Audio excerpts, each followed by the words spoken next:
2 qat duz. Misal üçün 2 qat duzlar. 2 qat. Uşaqlar, 2 qat duz daha rahatdır.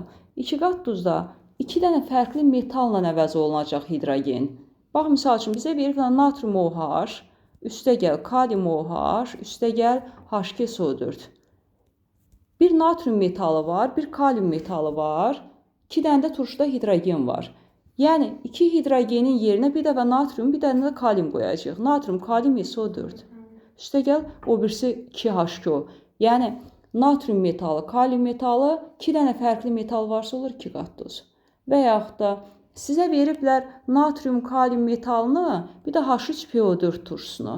H3PO4. Buradan 2 qat duzu necə düzəldə bilərsiniz? Natrium, kalium metalını, bir də H3PO4-ü.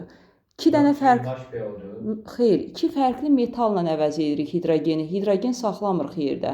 Natrium, kaliumdan 2 dənə PO4 və yaxud da natriumdan 2 dənə kalium PO4. Yəni, hidrogenləri 2 fərqli metala veririk. 3 dənə hidrogen yox idi.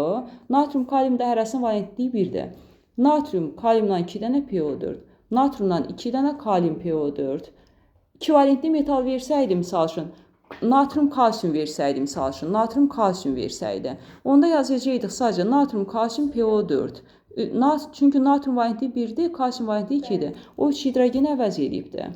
Yəni, valentliyini nəzərə alırıq o yerinə qoyarkən. Bu da oldu 2 qat duzlar. Demək, 2 qat duzların tərkibində nə var oldu dedik?